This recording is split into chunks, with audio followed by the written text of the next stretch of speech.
Sadly, tens of thousands of people die every year by drowning around the world. The World Health Organization says over 2 million have died this way in just the last decade. The majority of these deaths happen in low to middle income countries. I wonder what the reason behind that could be, possibly education.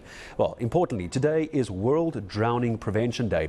And joining us to talk a little bit about how we can try and get on top of the issue, that's Lifesaving South Africa President Dhaya Soodath making time for me this morning. Hello, Dhaya, good to have you on eNCA. And I suppose it's so important to have a day recognizing this, because earlier I was talking about how every December and every July we hear about the number of people drowning here in our country. Very important day, isn't it? Yes, firstly, thank you very much, Gareth. Thank you to eNCA for inviting Lifesaving South Africa onto your program. It's always great for us to bring the drowning prevention message to your audience. So good morning to your audience as well. You're absolutely right. We often look at the drowning stats at the peak season. That's when many people do go to the beaches and inland waterways.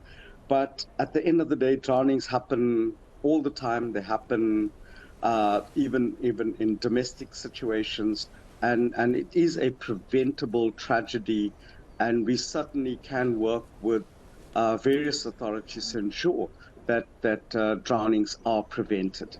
How would you do that? Because you're quite right. When you're talking about domestic incidents, also we're talking about a child falling into a pool who doesn't know how to even keep themselves afloat. I get a sense there's an educational element here that we need to start working on. Dhaya, how would we begin to do that?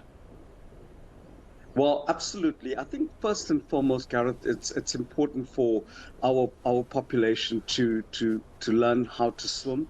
Vast majority of our people do not know how to swim, and there's various reasons for that. I mean, you know, there's probably many municipal pools that are dysfunctional or non-operational. So that's the first thing that needs to happen. You know, even things like school excursions. We've read of incidents where school kids are taken from inland to the coastline. They end up visiting various places, and then they get to the beach, and because they're unsupervised, some of them get into the water, and we have a tragic incident. Teachers need to be more responsible. They need to contact the beach managers so that the beach managers will be able to allocate lifeguards or ensure that they bathe in the safest or the patrol spot. At homes, it's very important, particularly when there are little toddlers who have minimal supervision because parents are working, or helpers who have to bring their children to work at domestic homes. For those pools to be fenced off, have the proper locking mechanism on the gates, have appropriate pool covers. So, you know, the list is endless, but the whole point is it's all about prevention to ensure that the safety, particularly of kids, who constitute a fairly high tragic statistic. Yeah, if they're especially not being watched by the parents. Dhaya, I need to say goodbye to you in a moment, but I'm curious, from your organization's side, Lifesaving South Africa, how would you want people to get more involved? How would you want them to become more educated? Maybe send me in the right direction. Someone watching now going, you know what, I never thought of this as a parent. Maybe I need to get involved in something like Lifesaving, or they want to support what you're doing. Where am I sending people to? Oh, okay. Well, you can get all of our details on our website, www.lifesaving.co.za. On the education matter, Gareth, we have a Water Smart program, which we run in schools. We have facilitators that teach the subject, and there's lovely resources that's available on our website, on the YouTube site. But most importantly, parents can bring the kids and enroll them into our nipper program. We started micro nippers from 6 to 8 years old.